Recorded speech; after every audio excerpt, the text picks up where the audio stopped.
Saúde a todos com a paz do Senhor Jesus, amém? Há muito tempo já eu tava sem gravar, e aí adquiri uma escova e fiz uma mudança, e hoje a gente vai ter um vídeo. Antes de tudo eu já quero começar com uma oração, e principalmente deixar aqui claro que essa palavra ela é fora de várias coisas, não está em ordem como os outros vídeos, mas é porque meu coração ardia enquanto eu pensava no que falar sobre ela, enquanto o Espírito Santo ia direcionando, amém? Então, feche seus olhos, ignore a minha euforia, se concentre no Espírito Santo e deixa com que ele fale com você. E entenda que tudo que você vê aqui que é fraco, que é sem substância, que é prepotente, que é enganoso, isso tudo provém de mim. Isso é as partes da minha carnalidade as quais não consegui matar. Mas tudo aquilo que você vê de glorioso, tudo aquilo que você vê que possa te satisfazer, que possa te agregar algo, isso provém do Espírito Santo. Então toda honra e toda glória seja dada a Ele. Amém?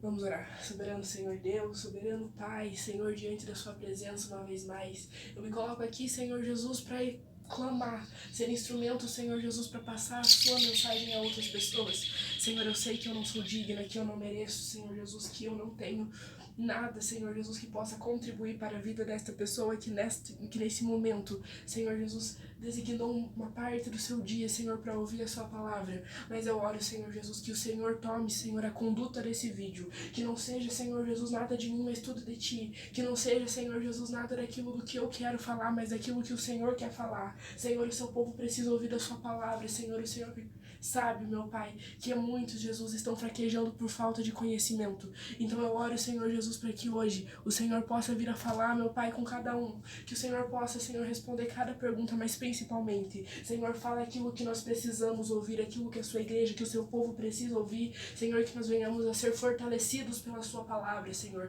Que o seu nome venha a ser glorificado. Engrandece, Senhor, o seu nome. Revela a nós, Senhor, aquilo que o Senhor tem a dizer. É o que eu te peço em nome de Jesus. Amém.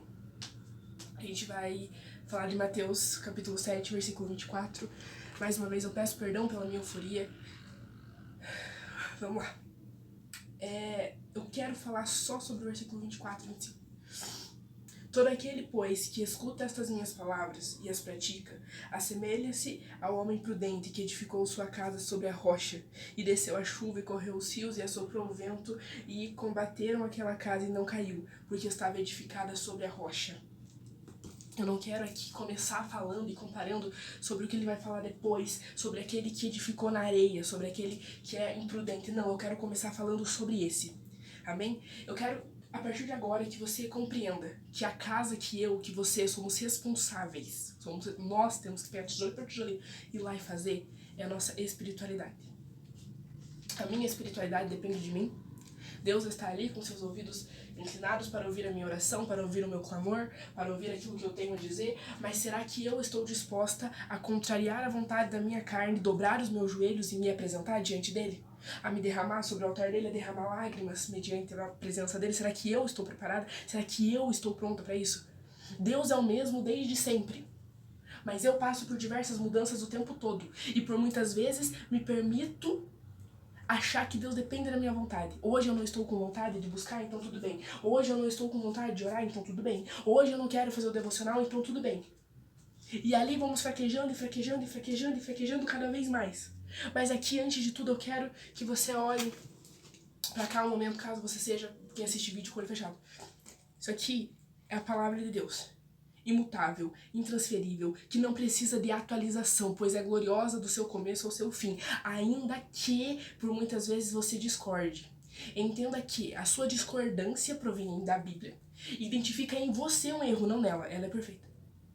E aqui, eu fiz uma anotação correndo com uma caligrafia horrorosa, porque eu estou eufórica mesmo.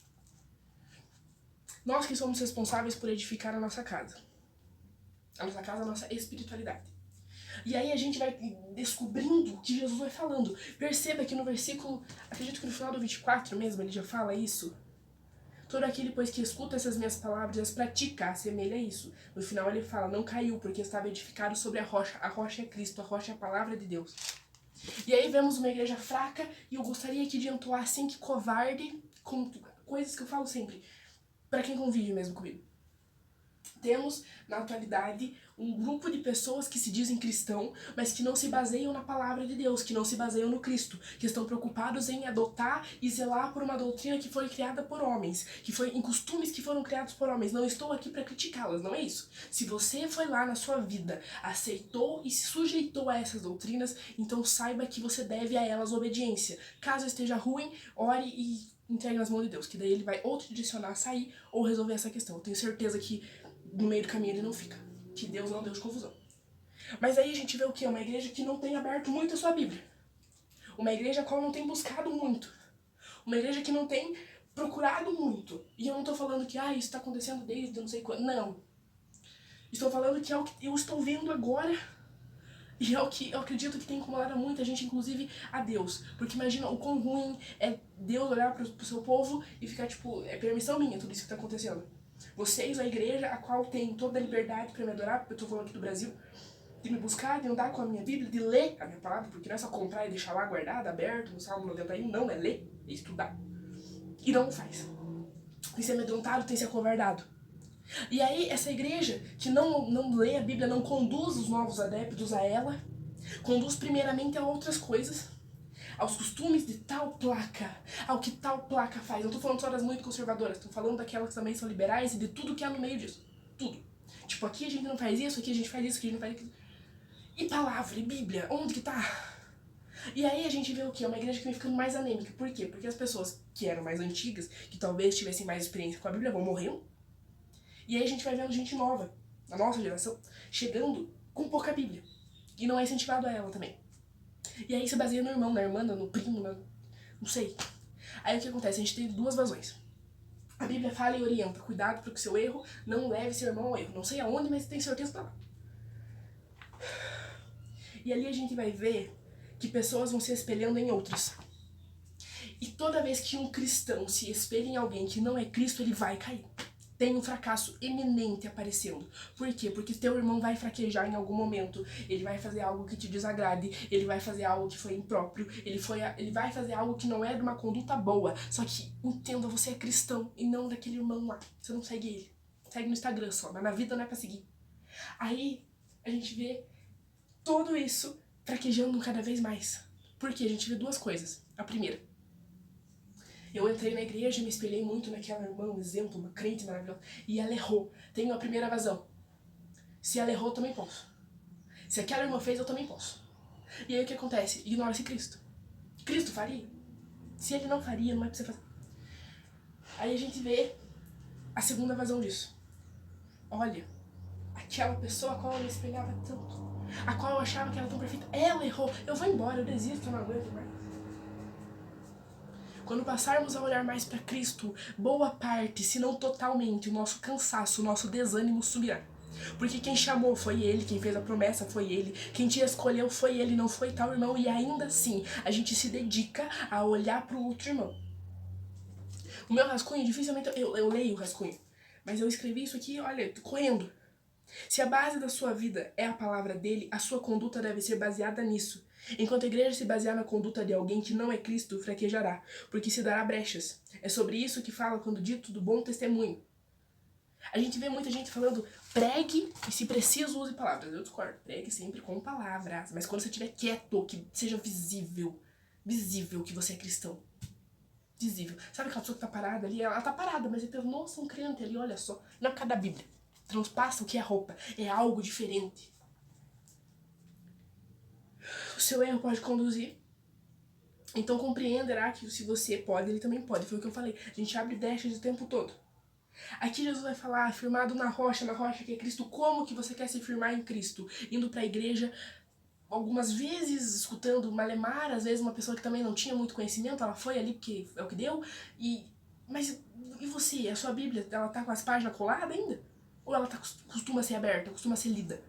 Ou tem uma parte dela ali, do Salmo 91, que tá ali amarelado em cima da prateleira, já querendo, uma crosta diferente.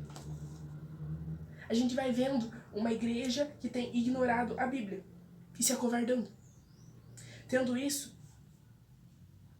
isso, oh meu Deus, temos uma igreja que de duas uma, ou cria um evangelho de recortes, ali fala em tal lugar da Bíblia que isso aqui pode, ignora o contexto completamente e fala isso. Por exemplo, fulano lá na Bíblia foi lá e sacrificou um bicho, um boi, sei lá, pra Deus. Eu sei que não é boi, tá? É pra você entender que tá errado. Mas você ignorou, você pegou apenas aquele contexto e o resto você ignorou. Ou pior, uma igreja que cria seu próprio evangelho. Ela cria, a gente vê muito, criando. Não tem fonte nenhuma. Lá no começo, lá no começo, se fala alguma coisa e aí se toma pra isso. Ignorando completamente todo o resto. E aí a gente vê uma igreja que se acovarda. Não só pro externo, mas pro interno. Se acovarda de pregar o arrependei-vos pra quem está fora e se acovarda de pregar o conserta-te pra quem já tá dentro. É responsabilidade nossa como cristãos ser um bom testemunho. É responsabilidade nossa como cristãos mostrar que a base da igreja deve ser a Bíblia e isso é imutável. É Deus o centro, cristocêntrico, cristocêntrico. Cristo sendo o centro daquilo. E aí vamos nos acovardando e pensando, não, mas se eu falar vai sair da igreja. Da presença de Deus você não liga se sair, você liga só se sair da igreja. O número aqui, neste culto, é mais importante do que o número no arrebatamento.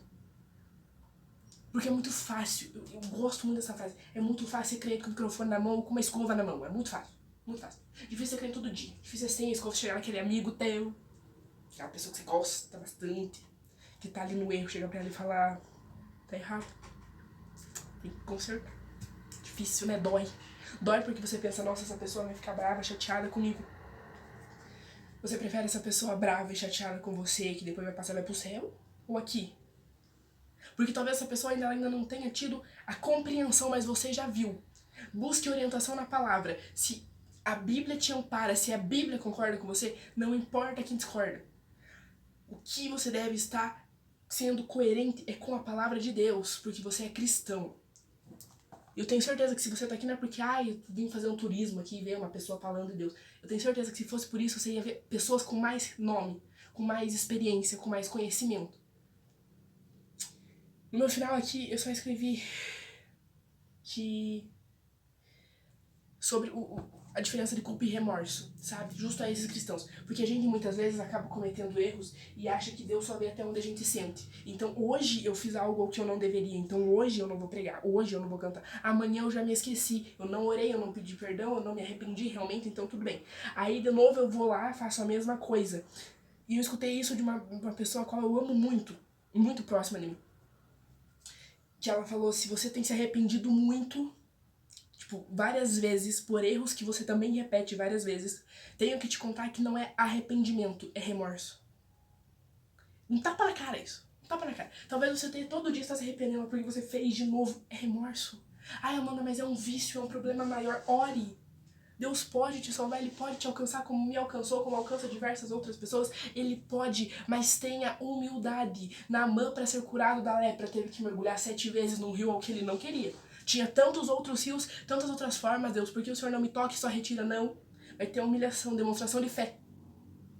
É muito lindo quando a gente levanta a nossa mão e fala, eu aceito a Cristo como meu único e suficiente Salvador. Difícil é viver sabendo disso. Ele é seu único e suficiente Salvador. O único Senhor da sua vida. Salvador.